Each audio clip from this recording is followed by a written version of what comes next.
Hello, I am Gwainfire, High Priestess, and in today's video I'm going to do two things.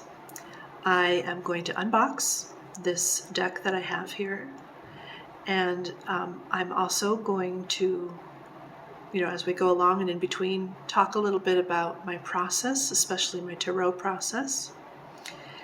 And if you are a previous listener to on my channel, this is an experiment, a new kind of video that I have not done before, and also it is going to be unscripted, which all my other videos are scripted and produced.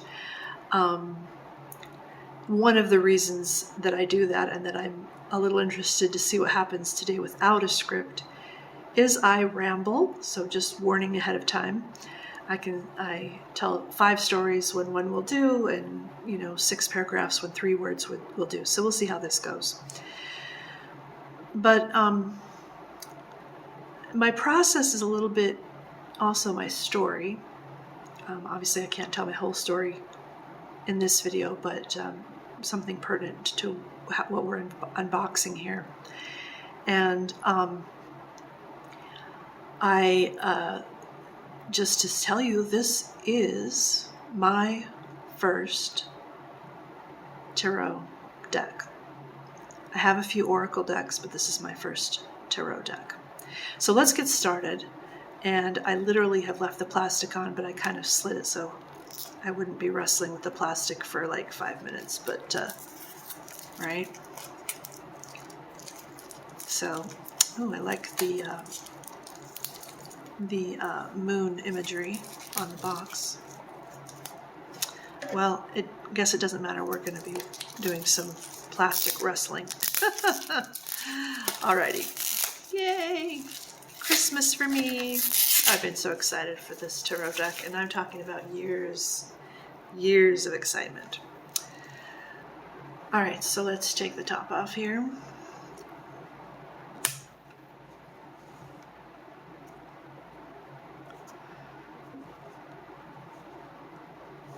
Also a rustle, apparently. And you can see that this is craft cards, also called Crafterian.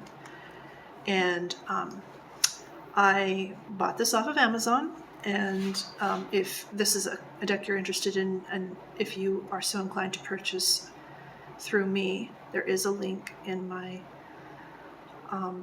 description, and I appreciate that. So you can see it has a guidebook, and I want to, oh no, more plastic. But I want to, okay, 2023, that's what I was curious about. That was the only thing I couldn't see in the when I bought it, the description when I bought it, 2023. So it's been around a couple of years. And this is just under 3 by 5. It's like a 2.75 by 4.75 size, and it's a Rider-Waite-Smith Deck. And yeah, I'm gonna kind of edit this and get the plastic off in a different way, because but this is, you can see that it's got some it's a lot more subtle than the traditional Rider-Waite-Smith, and which is kind of what I wanted, because I really liked this softer look than the more traditional decks. They're beautiful in their own way, but they're sometimes too loud for me. So, and I got this deck with the intention that this would be my canon or default deck, but we'll see, because decks tell you what's going to happen with them, but that is my intention. Okay, and we're back without the plastic, and here we have the Fool, and let's just got gold foil. Let's just cut the deck, and I am not the world's Ace of Pentacles. That's a nice one. I am not the world's best shuffler. I'm probably not going to shuffle here. That's probably going to have to be something private between me and the deck to begin with. Ooh, what's this going on here? Oh, we're getting into the swords. Yeah. 9 of Swords and 10 of Swords. Those are my, well, 10 of Swords is probably my worst card in the deck, but there's always a purpose and a blessing for every card. But I'm not going to do a complete flip through, but let's 78 card deck, so standard Rider-Waite-Smith, and a little guidebook, 91 pages, which we will. Let's flip through this just real quick. It's tells you just kind of what some of the meanings are, so it's good for a beginner. And I noticed that Craft Cards has a few decks, so you might want to check them out. But yeah, like I said, I wanted to have this as my canon deck. Oh, the Magician. Hello, you beautiful. So obviously going from 0 to 1, that is to be expected. But you know, this is the Keys of Magic channel, and I have an entire series about the Keys of Magic and about the way of the Magician, so that's perfect. So yeah, here we are going through the major arcana. So just to tell you my process, first of all, I wanted to say that, again, if you've been a listener, I have been promising that I will be doing a tarot series on my channel, and it is not here yet, and it's probably still going to take me a while, but I can tell you that I've known for a very long time, even before I started the channel, that I would be doing something like that. But it's taking its time to be birthed, probably partly because it will be such a huge undertaking. And like I said, this is my first deck, so it's taken this a long time for this to come to me too. So,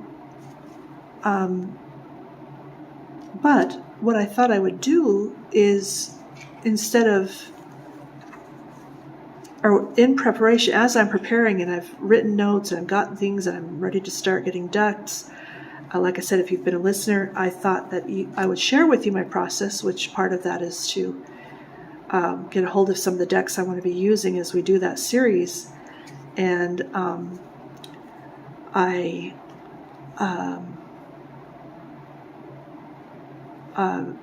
was going to take you along with me as I get these and unbox them, and maybe some thoughts that I have as I do them. And as you can see, it's not a themed deck. It's just straightforward, just a little bit. The cards are maybe not the heaviest cardstock and not the lightest cardstock. They're considered lightweight. Oh yeah, let's look at that. Let's look at them. Yeah, kind of beautiful. So my process started with how I was raised, which, like many of you, perhaps many of you, I was raised religiously conservative, which brings us right here, because I was taught to fear tarot, and that the tarot was in the realms of, participating in tarot was going to be crossing into the realms of the evil kingpin of the universe that rules portions of the universe. And although I'm not having that, and that's not the universe I live in. So there was I'm going to put him right here. We're going to talk about him in just a minute again. But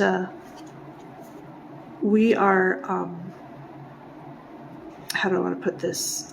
The younger me would never ever, and I was a very imaginative child, but in no versions of my life or story would I have imagined that I would be sitting here talking with you about tarot and teaching from tarot and considering tarot to be one of the best, not the only, but one of the best, my favorite anyway, way of talking about personal and human transformation, which is what the series will be about.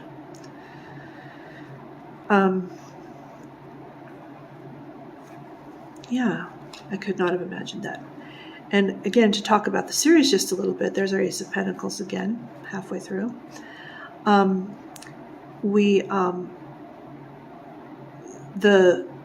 not going to read with these. I'm not going to read for the day or the week. I can do that. I like to do that on a personal level. I'm not going to do that on my channel. There's lots of people who are doing a good job with that on YouTube already. Again, what the series will be about progression in time and eternity, and how that, as a person, the tarot is a map for you as a person. And again, if you check out my channel, you'll notice that all my series have to do with personal transformation and progression in time and eternity, because I do hold, there's no way to know 100%, but I do consider that we have eternity in which to have adventures, not just this one lifetime. And so that's my perspective. Another discussion for another time, but that is where I'm coming from with that. And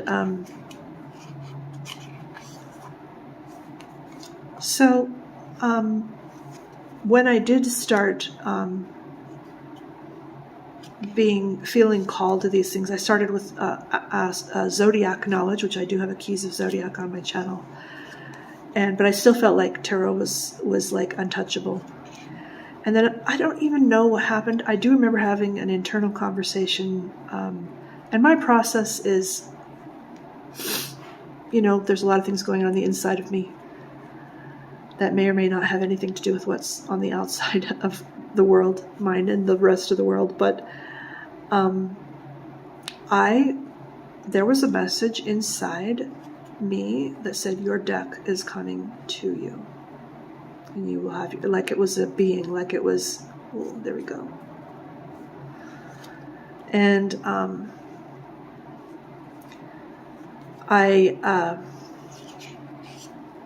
have not met that deck yet, and I don't think this is it. This is a good deck. I think the deck that will be coming, if that message is still active, I'm not saying it is or it isn't, is actually going to be one that's been used before. It'll be a heritage deck of some kind. So we'll see.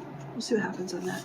I'm not landing on that, but that made me feel like, and also I have a deck that I'm going to be painting, and I may do that. That may converge with my series. Like I may paint my way through that series. I'm going to use more than one deck, not just this one for the series, but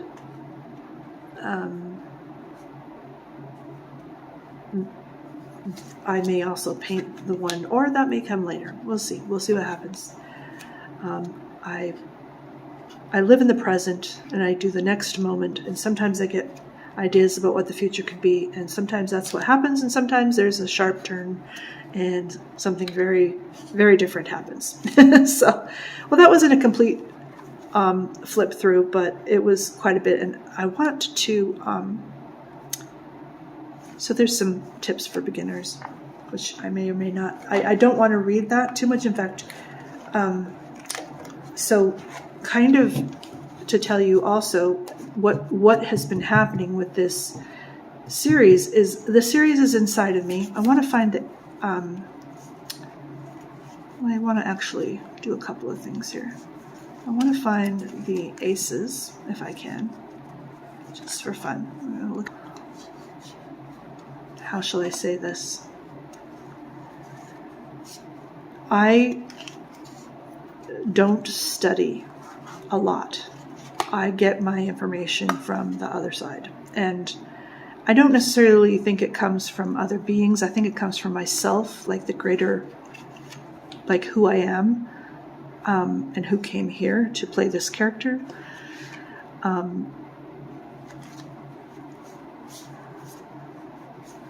Well, I've got my deck all mixed up already. There's Ace of Wands.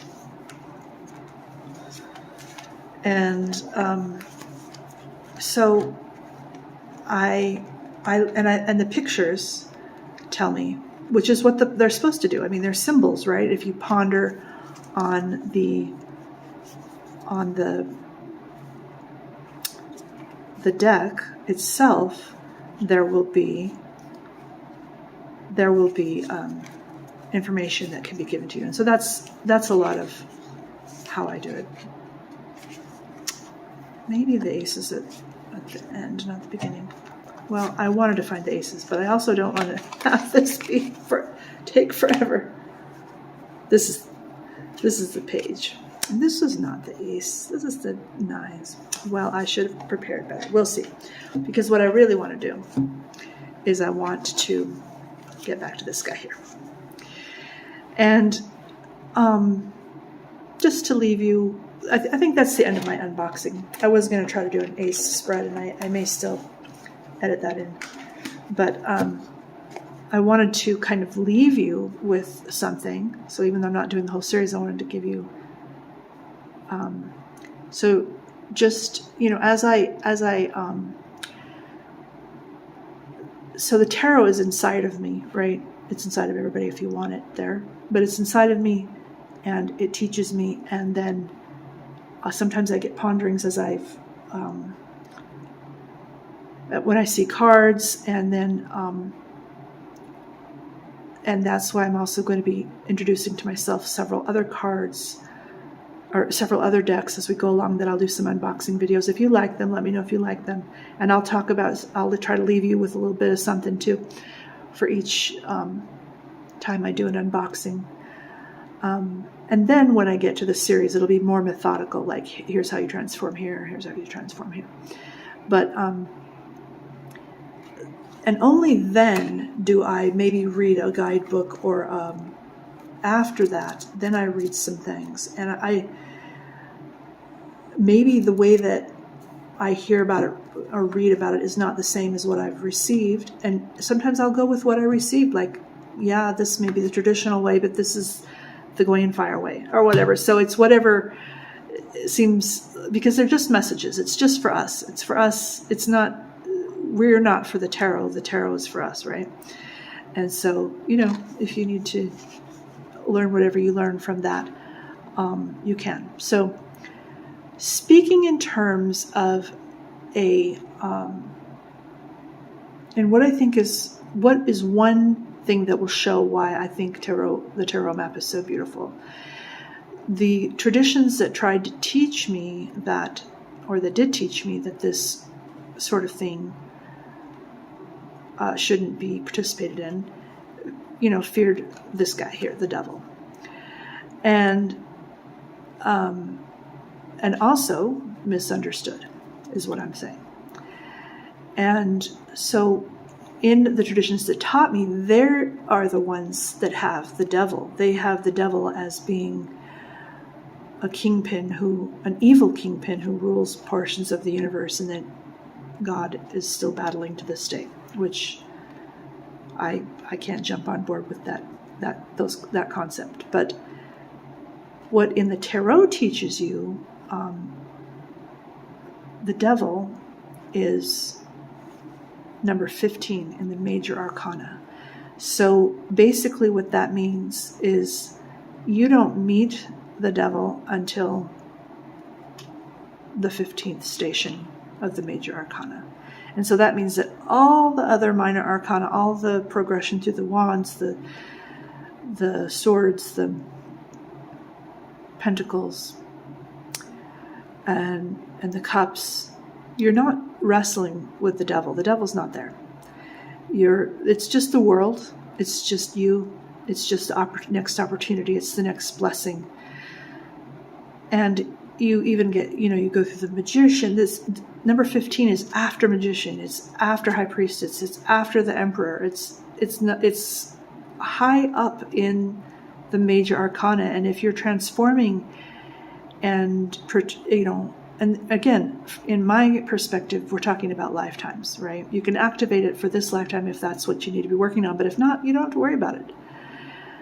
But even then, this devil is not what is evil. That's a different question and answer, because the tarot keeps bringing you back to yourself, right? The tarot is the mirror to yourself. And so if there is anything in the deck, it is something in you. And so the devil is not out there. This meeting with the devil is the devil of you. And it is not about evil. It's about being bound. And you can see the chains there. So it's about what is binding you, and about, the cage you're in.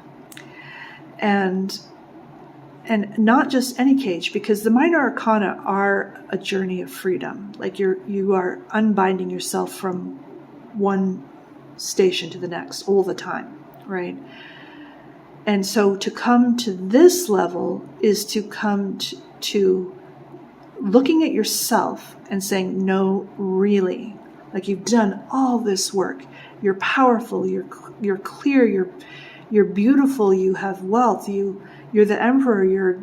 And still, minor arcana is so honest, or the major arcana, is so honest with you that you get another station that says, take a look again, and you're going to go really deep this time. So just that much, we could talk about that all day long, but just that much is tells you that it's not the devil's world, it's not the devil's universe, it's not half the devil's universe, it's just you, just us, and the purpose of this arcana is to free you. So you get to meet the last of what is holding you back so that you can be free beyond this gate. And so I think that's beautiful. I think it's unutterably beautiful. So, So I think that's enough for now. I didn't go too deep into my process, just kind of an overview. But every time I do an unboxing, I'll talk a little more. And like I said, it's unscripted, so I don't know where I'm going to go with it. We'll have to take the bits as you get them. And then when I finally do the series, probably be the end of the year and beginning of next year. Maybe it'll be the thing that I start off the next year with. Then it'll be more methodical. But I just thought I'd take you along, since I've been promising it so much, if you've been a listener. But yeah, let me know what you think about unscripted Gwenfire. Let me know what you think about tarot, what you think about the symbolism of the devil, just anything that hits your mind. I'd love to hear from you in the comments. And we will see you.